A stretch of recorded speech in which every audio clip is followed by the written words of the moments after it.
नमस्कार बच्चों।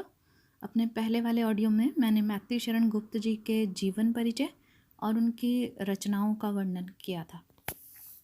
अब आगे उनकी काव्यगत विशेषताओं की बात करते हैं। काव्यगत विशेषताएं अगर कहें तो काव्यगत विशेषताओं का मतलब होता है वो गुण, वो विशेषताएं जो एक कवि के लेखन में पाई जाती हैं, क्योंकि हर एक का लिखने का तरीका अलग होता है। तो ऐसे ही गुप्त जी के काव्य में जो विशेषताएं पाई जाती हैं वे काफ़ी विस्तृत हैं। गुप्त जी एक समन्वयवादी कवि माने जाते हैं। समन्वयवादी का मतलब होता है दो चीज़ों को मिलाने वाला।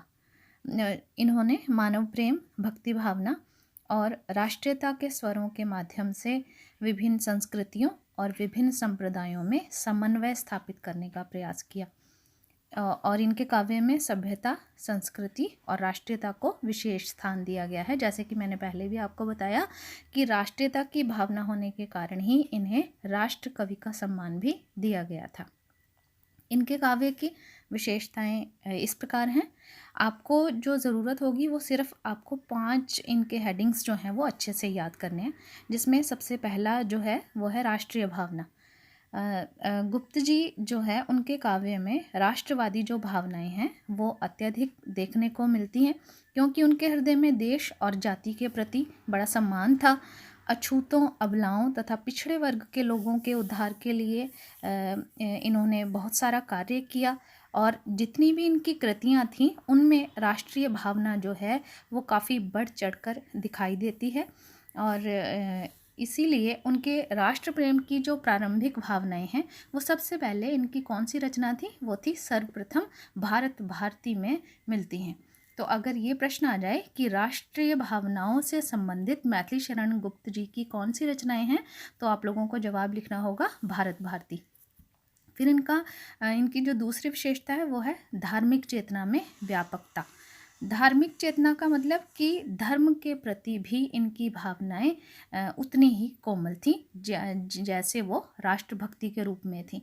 तो गुप्त जी के काव्य ईश्वर के कोरे गुणों का गायन नहीं हुआ, बल्कि उन्होंने अपने काव्य के माध्यम से मानवतावाद से संबंधित जितने भी आदर्श हैं उनका वर्णन उन्होंने किया। मतलब अपने ईश्वर के साथ उन्होंने जो आदर्श हैं वो भी स्थापित किए और बताने की कोशिश की कि अगर भगवान ने ये किया तो क्यों किया। जैसे राम जी एक आदर्शवादी भगवान के रूप में, देवता के रूप में हमारे सामने आते हैं, तो गुप्त जी ने भी अपनी ही रचनाओं में उन्हीं सारी चीज़ों का पालन किया। अब तीसरा जो है वो है सामाजिकता।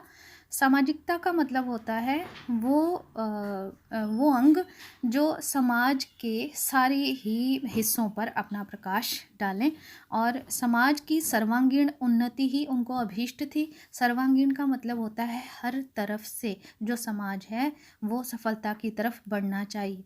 उन्होंने यह कार्य अतीत के गौरव गान द्वारा पूरा किया। मतलब कि जो हम भारतीयों का अतीत था, जो गुजरा हुआ हम लोगों का समय है, उसके बारे में उन्होंने वर्णन किया।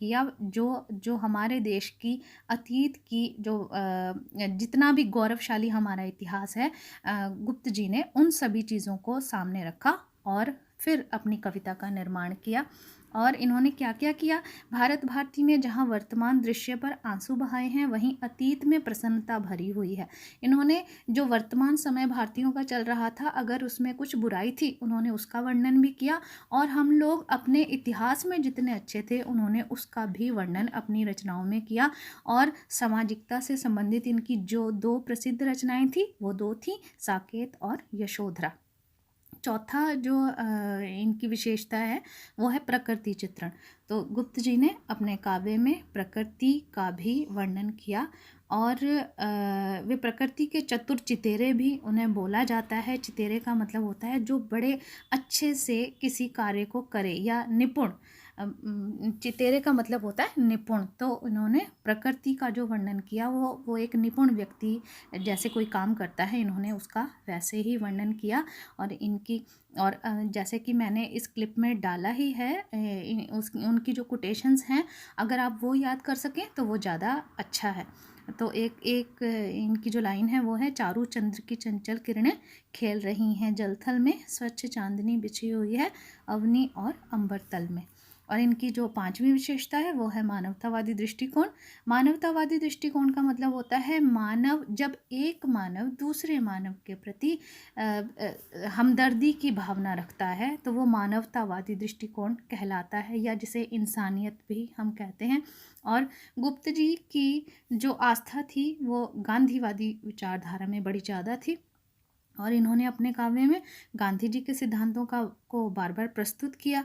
मानवीय संवेदना का मतलब दुख, अछूतों का उद्धार और सत्याग्रह और अहिंसा, उनके सिद्धांतों का निरूपण करके उन्होंने अपने काव्य का वर्णन किया। और एक जगह पे इनकी ये पंक्तियाँ भी बड़ी हृदय स्पर्शी हैं। इन्हें समाज नीच कहता है पर हैं ये भी तो प्राणी, इनमें मन और भाव हैं किंतु नहीं है वैसी वाणी। तो इस प्रकार से अछूतों के बारे में भी इनकी मर्मस्पर्शी रचनाएं इन्होंने प्रस्तुत की हैं। तो इस प्रकार से जब हम गुप्त जी की काव्यगत विशेषताओं का वर्णन करते हैं तो ये 5 हेडिंग्स आप लिख दें तो ये काफ़ी होगा। तो इसके साथ ही आपका ये जो मैथिली शरण गुप्त जी का प्रश्न है ये ख़त्म हुआ। तो इसको आपने लिखना कैसे है, पहले उनका जीवन परिचय, फिर उनकी रचनाएं और फिर उनकी काव्यगत विशेषताएं। धन्यवाद।